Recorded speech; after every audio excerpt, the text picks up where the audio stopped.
আমরা ওয়ার্ড দলনেতা দলনেত্রী, ইউনিয়ন দলনেতা দলনেত্রী, থানা আনসার কোম্পানি কমান্ডার ও সহকারী কমান্ডার সকলের এক দফা এক দাবি, আমাদেরকে জাতীয়করণের আওতাভুক্ত করতে হবে।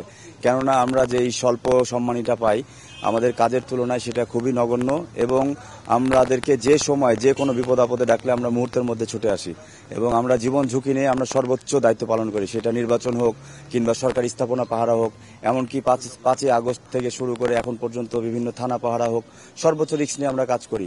তো আমাদের সুযোগ এবং আমাদের চেষ্টা একটাই যে আমাদেরকে জাতীয়করণের আওতায় আনতে হবে। এতে আমরা সংখ্যায় খুব বেশি না, এই মানুষগুলোর ভাগ্য উন্নয়ন হলে সবাই আমরা দেশের জন্য আরো বেশি বেশি কাজ করতে পারবো।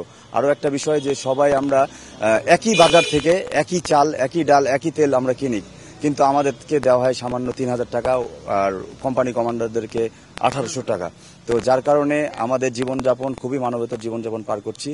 এই আলোকে আমরা আজকে মানববন্ধনের ব্যবস্থা, আমরা আসলে স্যারদের সাথে কথা বলার জন্য এখানে আসছিলাম, কিন্তু সিচুয়েশনটা এরকম ক্রিয়েট হয়ে যায়, পরে আমরা একটা স্বল্প পরিসরে মানববন্ধন করি। এখন আমাদের ঊর্ধ্বতন কর্মকর্তা রেগেছে, স্যারের সাথে কথা বলার পরে আমরা পরবর্তী বিষয়গুলো জানাতে পারবো।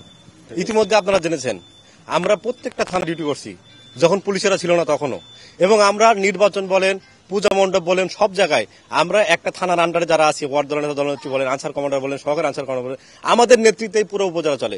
আমরা উপজেলা স্যারের নেতৃত্বাধীনে আমরা আছি। এখন আমাদেরকে সামান্য 3000 টাকা মাসে ভাতা দেওয়া হয় যারা দলনেতা কমান্ডার আমরা আছি। এই আনসার কমান্ডার যারা আছে তারা 1200 টাকা পর্যন্ত পায়। এটা তো সম্মানই না। এটা কি সম্মানই বলে? আপনারা নিজেরাই চিন্তা করেন। আমি সবার কাছে বলছি, আপনারা নিজের, এটা কি সম্মান না? এটা আমাদের সাথে উপহাস করা, পরিহাস করা। আমরা এইখানে যেভাবে পরিশ্রমটা করি, আমরা কেউ একজন পারি না বাইরে কোনো চাকরি করতে, আমরা পারি না বাইরে অন্য কোনো পেশায় সম্পূর্ণভাবে নিয়োজিত থাকতে। আমাদের এখানে উপজেলা নির্দেশে আমাদেরকে এখানে বারবার আসতে হয়, বারবার আমাদের এখানে আমাদের বিভিন্ন কাজে সবসময় নিয়োজিত করতে হয়। কিন্তু আমরা যে পরিমাণে পাই, এতে আপনি নিজেই চিন্তা করেন, 3000 টাকা মাসে মানে আমাদের একটা সংসার চালানো খুবই কঠিন।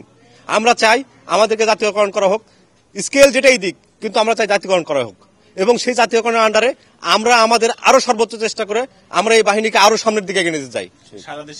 সারা দেশে একই, আজকে ঢাকায় হচ্ছে, খুলনায় হচ্ছে, রংপুর হচ্ছে, সব বিভাগীয় জায়গায় একইভাবে হচ্ছে। আমরা রাজশাহী রেঞ্জের আওতাধীন, আমরা রাজশাহী রেঞ্জে আসছি, ঢাকায় আজকে হচ্ছে, সব ব্যাপারে একইভাবে মানববন্ধন, একটাই দাবি আমাদের আর কোনো দাবি নাই, আমাদেরকে জাতীয়করণ করতে হবে, একটাই দাবি।